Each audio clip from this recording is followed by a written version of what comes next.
മന്ത്രി K B Ganesh Kumar രാജിവെക്കണമെന്നാവശ്യപ്പെട്ട പ്രതിപക്ഷവും മന്ത്രി രാജിവെക്കണമോ വേണ്ടയോ എന്നാലോചിച്ച് ഭരണപക്ഷവും തല പുകച്ചുകൊണ്ടിരിക്കുകയാണ്. എന്താണ് വാളകത്തെ കുടുംബ വീട്ടിൽ സംഭവിച്ചത്, ഗണേഷ് കുമാറിന്റെ കുടുംബ വീട്ടിൽ സംഭവിച്ചത് എന്ന് അറിയാനുള്ള ആകാംക്ഷയിലാണ് മലയാളികൾ ഒന്നടങ്കം. ബിന്ദു മേനോൻ എന്ന് പറയുന്ന കെ ബി ഗണേഷ് കുമാറിന്റെ ഭാര്യ അവരുടെ മൊബൈലിൽ എടുത്തു വച്ചിരിക്കുന്ന തെളിവുകൾ എന്താണ്, ആ തെളിവുകൾ എങ്ങനെ ലഭിക്കും എന്ന് അറിയാനുള്ള ആവേശത്തിലും പരക്കം പാച്ചിലിലുമാണ് ഓൺലൈൻ മീഡിയകളും പ്രധാനപ്പെട്ട മാധ്യമങ്ങളും ഒക്കെ. എങ്ങനെയെങ്കിലും അവരെ ചാക്കിട്ട് ആ വീഡിയോ ദൃശ്യം അല്ലെങ്കിൽ ആ യുവതിയുടെ ദൃശ്യം, യുവതി എന്ത് സാഹചര്യത്തിലാണ് അവരെ കണ്ടത് എന്ന ദൃശ്യങ്ങളൊക്കെ കിട്ടുമോ എന്ന അന്വേഷണത്തിലാണ് പല മാധ്യമ പ്രവർത്തകരും മാധ്യമ സ്ഥാപനങ്ങളും എന്നത്. കാരണം റേറ്റിംഗിന്റെ കാര്യത്തിലൊക്കെ ഇത്തരം വാർത്തകൾ വലിയ ചൂടപ്പം പോലെ വിറ്റുപോകുമല്ലോ.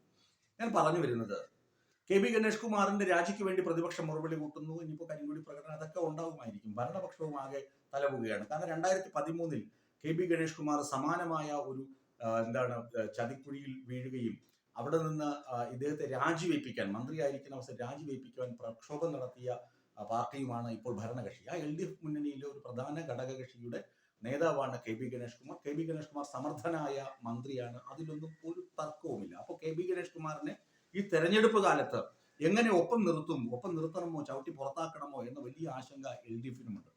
ഈ സാഹചര്യത്തിലാണ് ഞാൻ ഈ കേസിന്റെ മെരിറ്റും ഡീമെരിറ്റും ഒന്ന് അന്വേഷിച്ചു നോക്കിയത്. ഈ വാളകം വീട് എനിക്ക് സുപരിചിതമാണ്. കാരണം ബാലകൃഷ്ണപിള്ള സാർ ഉണ്ടായിരുന്നപ്പോൾ അവിടെ ഡോക്യുമെന്ററി ചിത്രീകരിക്കാൻ പോയിരുന്നു. അല്ലാതെയും അദ്ദേഹത്തെ അഭിമുഖം തയ്യാറാക്കാനൊക്കെ ഞാൻ പോയിട്ടുള്ളത് കൊണ്ട് പലപ്പോഴും എനിക്ക് ആ വീടുമായി അത്യാവശ്യം ബന്ധമുണ്ട്, അല്ലെങ്കിൽ ആ വീട് എനിക്ക് നന്നായി അറിയാം. അങ്ങനെ കിടപ്പ് മുറിയിലേക്ക് പോകണമെങ്കിൽ അവിടെ ഒളിത്താവളമോ അണ്ടർഗ്രൗണ്ടോ കിടപ്പ് മുറി ഒന്നും അല്ല ഉള്ളത്. ഇപ്പോഴും പുതുക്കി പണിതിട്ടുണ്ടെങ്കിലേ ഉള്ളൂ. പഴയതുപോലെയാണെങ്കിൽ ഹാളിൽ നിന്ന് വലതുവശത്തേക്ക് തിരിഞ്ഞു കഴിഞ്ഞാൽ കിടപ്പ് മുറി ആണ് എന്നാണ് എൻ്റെ വിശ്വാസവും ധാരണയും. പിന്നെ മന്ത്രിസ്ഥാനത്തിരിക്കുന്ന കെ ബി ഗണേഷ് കുമാർ അത്രയ്ക്ക് മണ്ടനോ പൊട്ടനോ ഒന്നും ആവുകയില്ല. പ്രണയത്തിന്റെ കാര്യത്തിലൊക്കെ അദ്ദേഹം ഒരുപക്ഷെ 5000-ലധികം പ്രണയവും നെഹ്റുവും വാജ്പേയിയും പുനത്തിൽ കുഞ്ഞബ്ദുള്ളയൊക്കെ അദ്ദേഹത്തിന്റെ മാതൃകാ പുരുഷന്മാരും ഒക്കെ ആയിരിക്കാം. അതൊക്കെ എന്തെങ്കിലും ആവേശത്തിലോ ദേഷ്യത്തിന്റെ പുറത്തൊക്കെ വിളിച്ചു പറയുന്ന പ്രതികരണങ്ങളാണ്. അല്ലാതെ ഒരു സമഗ്രമായി കെ ബി ഗണേഷ് കുമാറിനെ വിലയിരുത്തി കഴിഞ്ഞാൽ അദ്ദേഹം അങ്ങനെയൊന്നും പറയുന്ന വ്യക്തിയുമല്ല, അങ്ങനെ ചാടിക്കടിക്കുന്ന വ്യക്തിയുമല്ല. കൃത്യമായി ഉത്തരവാദിത്വം ഏറ്റെടുത്ത് ചെയ്യുന്ന ഒരു മന്ത്രിയാണ്, രാഷ്ട്രീയ പ്രവർത്തകനാണ്, പൊതുപ്രവർത്തകനാണ് എന്ന് എല്ലാവർക്കും അറിയുകയും ചെയ്യും. അതുകൊണ്ടാണ് ഈ 2013 25 പേജുള്ള പുസ്തകവുമായി ആദ്യ ഭാര്യ പ്രശ്നങ്ങൾ സൃഷ്ടിച്ചിട്ടും അവിടെ 10,000 വോട്ടിന് കെ ബി ഗണേഷ് കുമാർ ജയിച്ച് വരാനുണ്ടായ കാരണവും.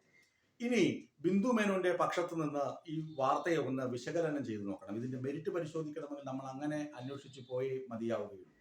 ശനിയാഴ്ച രാവിലെ ബിന്ദു മേനോൻ ആ വീട്ടിലേക്ക് വരുന്നു. കാരണം 2 മാസമായി തന്റെ ഭർത്താവ് തന്റെ മൊബൈൽ ബ്ലോക്ക് ചെയ്ത് വെച്ചിരിക്കുകയാണ്. അപ്പോൾ 2 മാസമായി ഭർത്താവ് മൊബൈൽ ഫോൺ ബ്ലോക്ക് ചെയ്ത് വെച്ചിരിക്കുന്നു. യാതൊരു കമ്മ്യൂണിക്കേഷനും ഇല്ല. തന്റെ ഭർത്താവിനെ കുറിച്ച് അറിയാൻ യാതൊരു നിവർത്തിയുമില്ല. TV-യിലും മാധ്യമങ്ങളിലും ഒക്കെ വരുന്ന വാർത്തകൾ മാത്രമേ ഉള്ളൂ.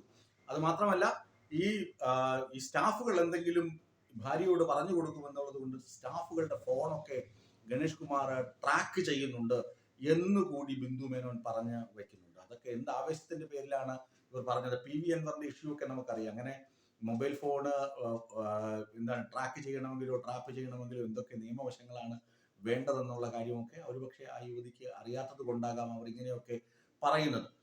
പിന്നെ ഈ ശനിയാഴ്ച രാവിലെ ഇവിടെ ഇങ്ങനെ ഒരു പ്രശ്നം, അതായത് കെ ബി ഗണേഷ് കുമാർ മറ്റൊരു യുവതിയുമായി ഈ വീട്ടിലുണ്ട് എന്ന് ബിന്ദു മേനോൻ അറിഞ്ഞിട്ടായിരിക്കണമല്ലോ ഈ വരുന്നത്. അല്ലെങ്കിൽ തയ്യാറെടുപ്പില്ലാതെ വരില്ലല്ലോ. പെട്ടെന്ന് വന്ന് വാളകത്തെ വീട്ടിലെ ബെഡ്റൂം തുറന്നു നോക്കാൻ വേണ്ടി മാത്രം അത്രയ്ക്ക് ആവേശമൊക്കെ കാണിക്കണമെങ്കിൽ കൃത്യമായ വിവരം ലഭിച്ചതിന്റെ അടിസ്ഥാനത്തിൽ തന്നെയാകും ബിന്ദു മേനോൻ അവിടെ വന്നത്. അപ്പോൾ അതുകൊണ്ട് ഏതോ ഒരു ഒറ്റുകാരൻ ഗണേഷ് കുമാറിനെ ഒറ്റി എന്ന് നമുക്കിതിനകത്ത് പ്രഥമ ദൃഷ്ട്യാ സംശയിക്കാം.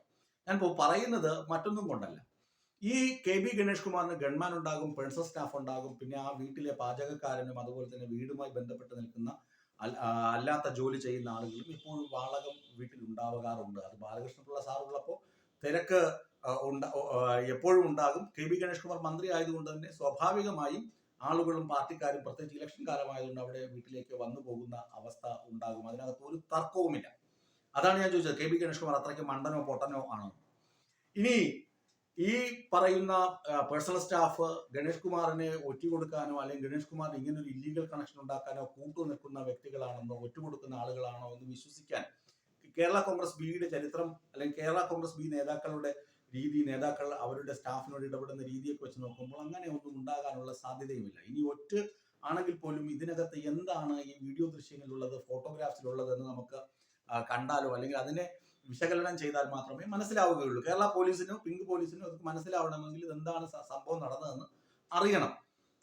അപ്പോ ബിന്ദു മേനോൻ എന്ന് പറയുന്ന യുവതി ഗണേഷ് കുമാറിന്റെ ബെഡ്റൂമിലേക്ക് ഇടിച്ചു കയറുന്നു. അപ്പോൾ അവിടെ മോശപ്പെട്ട സാഹചര്യത്തിൽ തന്റെ ഭർത്താവിനെയും മറ്റൊരു യുവതിയെയും കാണുന്നു. ഇതാണല്ലോ പ്രശ്നം. അതാണ് എല്ലാവരും എടുത്തിങ്ങനെ വീശി അടിക്കുന്നത്. ഇവിടെ ഒരു യുവതിക്കൊപ്പം ഗണേഷ് കുമാറിനെ കണ്ടു എന്ന് പറയുന്നുണ്ടെങ്കിൽ അതിന് വാസ്തവമുണ്ടെങ്കിൽ കൃത്യമായ നടപടി മുന്നണികളും അതുപോലെ തന്നെ പോലീസും സ്വീകരിക്കണം. പിന്നെ ഒരാളുടെ സ്വകാര്യതയാണ്, ഒരാളുടെ വ്യക്തി ജീവിതത്തിലെ സ്വകാര്യതയാണ്. എത്ര സ്ത്രീകളുമായിട്ട് ഇടപഴകണം, അതൊക്കെ സ്ത്രീകൾക്ക്, ആ ഇടപെട്ട സ്ത്രീക്ക് പരാതി ഉണ്ടെങ്കിൽ മാത്രമേ അതുമായി അത്തരം ഒരു ഇല്ലീഗൽ കണക്ഷന് എതിരെ എന്തെങ്കിലും നിയമ നടപടി സ്വീകരിക്കാൻ കഴിയുകയുള്ളൂ എന്നാണ് നിയമവിദഗ്ധർ ഇക്കാര്യത്തെക്കുറിച്ച് പറയുന്നത്. ഭാര്യയ്ക്ക് പരാതി ഉണ്ടെങ്കിൽ കോടതിയെ സമീപിക്കാം, ബന്ധം വിച്ഛേദിക്കാം, അല്ലെങ്കിൽ ഒരു ഭാര്യയെ ചതിച്ചു, വഞ്ചിച്ചു, വേറെ സ്വത്തോ പണം തട്ടിയെടുത്തു, അങ്ങനെ എന്തെങ്കിലുമൊക്കെ കേസുണ്ടെങ്കിൽ പോലീസിന് പ്രഥമ ദൃഷ്ട്യാ തന്നെ പെട്ടെന്ന് തന്നെ കേസെടുക്കാനും ഇടപെടാനുമുള്ള അവസരവും ഉണ്ടാകും. ഇത് ഒരു ഭാര്യ വന്നിട്ട് പറയുന്നു ഭർത്താവ് അവിഹിതത്തിലാണ്, ഭർത്താവിനെ പിടികൂടണമെന്ന് പറഞ്ഞാൽ പോലീസ് എന്ത് നിയമം പ്രയോഗിക്കുമെന്ന വലിയ ആശ്ചര്യവും അവിടെ നിലനിൽക്കുന്നുണ്ട്. ഏതായാലും KB ഗണേഷ് കുമാർ ഒരു സിനിമാക്കാരനാണ്, അതുപോലെ തന്നെ മന്ത്രിയാണ്, പൊളിറ്റിക്കൽ നേതാവാണ്, കേരള കോൺഗ്രസ് ബിയുടെ അനിഷേധ്യ നേതാവും കൂടിയാണ്. അദ്ദേഹം ഭാര്യ വന്ന് തള്ളി തുറക്കാൻ പാകത്തിന് ബെഡ്റൂമിന്റെ വാതിലൊക്കെ തുറന്നിട്ടിട്ടാണോ ഇങ്ങനെ ഇല്ലീഗൽ പ്രവൃത്തി ചെയ്തത് എന്നുകൂടി ഒരു സംശയമാണ്. അങ്ങനെ സംശയങ്ങളുടെ പട്ടിക നിരത്തുകയാണെങ്കിൽ, ഒന്ന്, ഈ യുവതി ഇങ്ങനെ കൃത്യസമയത്ത് വന്ന് വാതിൽ തള്ളി തുറന്ന് ഫോട്ടോയും വീഡിയോയും എടുക്കാനുണ്ടായ സാഹചര്യം, അത് ആരെങ്കിലും ഇൻഫോം ചെയ്തിട്ടാണോ, ഒറ്റുകാരുടെ സഹായത്തോടെയാണോ ചെയ്തത്? പിന്നെ എപ്പോഴും ആൾക്കൂട്ടമുള്ള വീട്, സ്റ്റാഫുള്ള വീട്, ആ വീട്ടിൽ ഇങ്ങനെ ഒരു ഇല്ലീഗൽ സംഭവം നടക്കുമോ എന്നത് രണ്ടാമത്തെ സംശയം. മൂന്നാമത് എന്താണ്, ഒരു വ്യക്തിയുടെ സ്വകാര്യ, അത് മന്ത്രി ആയാലും MLA ആയാലും അയാളുടെ സ്വകാര്യ വ്യക്തി കുടുംബ ജീവിതങ്ങൾ അദ്ദേഹത്തിന്റെ രാഷ്ട്രീയവുമായി കൂട്ടിച്ചേർക്കുന്നത് ഉചിതമാണോ എന്ന ചോദ്യം. ഇങ്ങനെ കുറെ ചോദ്യങ്ങളുണ്ട്. ഇനി ഇതിനകത്ത് പോലീസിന്റെ ഇടപെടൽ ഈ ബിന്ദു മേനോൻ ശ്രീലേഖ IPSന്റെ അടുത്ത ബന്ധുവാണ്, ഉറ്റ ബന്ധുവാണ്. അപ്പോൾ ഉടനെ തന്നെ ശ്രീലേഖ മാമിനെ ബിന്ദു വിളിച്ചിട്ട് ഉടനെ തന്നെ അവർ പറയുന്നു 112ലേക്ക് വിളിക്കും. 112 വിളിച്ചപ്പോൾ ആദ്യം പോലീസ് എത്തുന്നു. പോലീസ് എത്തിയിട്ട് പറയുന്നത് ഞങ്ങളുടെ സ്റ്റേഷൻ പരിധിയല്ല, ഞങ്ങൾക്കൊന്നും ചെയ്യാൻ കഴിയില്ല എന്ന് പറയുന്നു. വീണ്ടും പിങ്ക് പോലീസ് എത്തുന്നു. പിങ്ക് പോലീസും നിശബ്ദ കാഴ്ചക്കാരായി നിൽക്കുന്നു. ഇതിനിടയിൽ അവിടെ ഉണ്ടായിരുന്ന സ്ത്രീ മറ്റൊരു കാറിൽ കയറി അവർക്ക് വരേണ്ട ആവശ്യം കഴിഞ്ഞ് അവർ പോവുകയും ചെയ്തു. പിന്നെ ഗണേഷ് കുമാറിന്റെ അടുത്തേക്ക് ഈ ബിന്ദു മേനോനെ പോകാൻ ശ്രമിക്കുമ്പോൾ സ്റ്റാഫ് തടയുന്നു. ഇതാണ് അവിടെ ഉണ്ടായത്. അല്ലാതെ ഇവരെ ബലം പ്രയോഗിച്ച് അടിക്കുകയോ ഇടിക്കുകയോ പുറത്താക്കുകയോ മൊബൈൽ ഫോൺ തട്ടിപ്പറിക്കാൻ ശ്രമിച്ചു എന്നൊക്കെ പറയുന്നത് ഒരുപക്ഷെ കേസ് വിലക്കാൻ വേണ്ടി പറയുന്നതായിരിക്കാം എന്നാണ് സംഭവത്തെക്കുറിച്ച് അവിടെ ഉണ്ടായിരുന്ന ആളുകളും അതിനെക്കുറിച്ച് വ്യക്തമായി അറിയാവുന്ന ആളുകൾ നൽകുന്ന വിവരണം.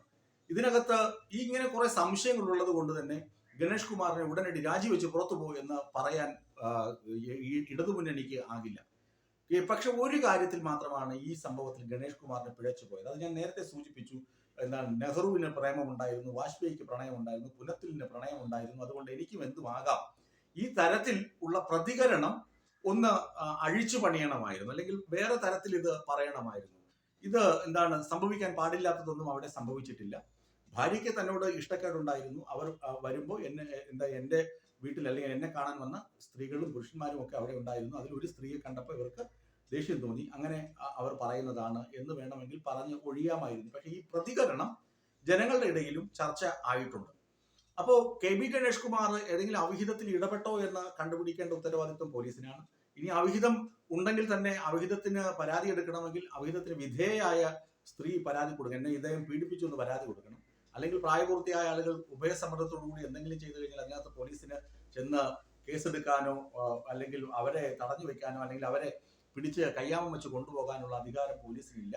പിന്നെ ഇത് സ്വകാര്യ കെട്ടിടം, സ്വന്തം കെട്ടിടമാണ്, സ്വന്തം വീടാണ്. സ്വന്തം വീട്ടിൽ അങ്ങനെ ആരെയും ഉപദ്രവിക്കാതെ ഉഭയസമ്മത പ്രകാരം എന്തെങ്കിലും നടന്നിട്ടുണ്ടെങ്കിൽ അതിനകത്ത് യാതൊരു പ്രശ്നങ്ങളുമില്ല എന്നാണ് നിയമവശം. ഇനി ഭാര്യയ്ക്ക് പരാതി ഉണ്ടെങ്കിൽ, തന്റെ ഭർത്താവ് തന്നെ ചീറ്റ് ചെയ്തു എന്ന് പരാതി ഉണ്ടെങ്കിൽ പോലീസ് സ്റ്റേഷനിൽ പരാതി കൊടുക്കാം. ആ പരാതിയെക്കുറിച്ച് പോലീസ് അന്വേഷിക്കും. പിന്നെ ഇതിനകത്ത് വരാൻ ഇടയുള്ള ഒരു സംഭവം, വളരെ പോസിറ്റീവായിട്ടുള്ള ഒരു സംഭവം, ഗണേഷ് കുമാർ പത്തനാപുരത്ത് ഇനിയിപ്പോ ഇടതുമുന്നണിയിൽ അല്ലെങ്കിലും വലതുമുന്നണിയിലെങ്കിലും സ്വതന്ത്രനായിട്ട് കേരള കോൺഗ്രസ് ബിയുടെ സ്ഥാനാർത്ഥിയായി മത്സരിക്കുമെന്ന കാര്യത്തിൽ ഒരു തർക്കവും വേണ്ട. കാരണം ഈ സോളാർ കേസിലെ എന്താണ് ഈ വിവാദ കത്ത് തിരുത്തിയതിൽ ഗണേഷ് കുമാർ പ്രതിയാണ്, അതുകൊണ്ട് അദ്ദേഹത്തെ 10 വർഷം തടവിന് ശിക്ഷിച്ചു എന്ന വലിയ വാർത്ത കോടതിയിൽ നിന്ന് ഉണ്ടാവുകയാണെങ്കിൽ ഗണേഷ് കുമാർ മത്സരിക്കുകയില്ല. അല്ലെങ്കിൽ ഈ സാഹചര്യത്തിൽ കെ പി ഗണേഷ് കുമാർ മത്സരിക്കുക തന്നെ ചെയ്യും. അപ്പോൾ ഇങ്ങനെ ഒരു കേസ് കുത്തിപ്പൊക്കുന്നതിന് അല്ലെങ്കിൽ ഇങ്ങനെ ഒരു സംഭവം സൃഷ്ടിച്ചെടുക്കുന്നതിന് ഏതോ ഒരു ഒറ്റുകാരൻ സഹായിച്ചിട്ടുണ്ട്. ഈ ആരോപണങ്ങൾക്ക് പിന്നിൽ തീർച്ചയായും കോൺഗ്രസിന്റെയും അതായത് UDFന്റെയും BJPയുടെയും ഇടപെടൽ നിർണായകമാണ്. ഈ ഇടപെടൽ നിർണായകമായതുകൊണ്ട് തന്നെയാണ് LDF ഗണേഷ് കുമാറിന്റെ കാര്യത്തിൽ ഒരല്പം വെയിറ്റ് ചെയ്യുന്നത് എന്നാണ് ഞാൻ മനസ്സിലാക്കുന്നത്. ഏതായാലും ഗണേഷ് കുമാർ ഒന്ന് സൂക്ഷിച്ചിരിക്കണം. ആ ഹരി പത്തനാപുരത്തെ കൊണ്ടൊന്ന് ഒരിക്കൽ കൂടി, ഹരി പത്തനാപുരം കെ പി ഗണേഷ് കുമാറിന്റെ അടുത്ത സുഹൃത്താണ്. അപ്പോൾ കെ പി ഗണേഷ് കുമാർ ഹരി പത്തനാപുരത്തെ കൊണ്ട് ഒരിക്കൽ കൂടി ഒന്ന് ഈ രാശിയും ജാതകവും ഒന്ന് പരിശോധിച്ച് നോക്കണം. എന്തെങ്കിലും കഷ്ടകാലമുണ്ടോ, വീണ്ടും മന്ത്രിയാകാൻ യോഗമുണ്ടോ എന്നൊക്കെ പരിശോധിക്കുന്നതും നന്നായിരിക്കും.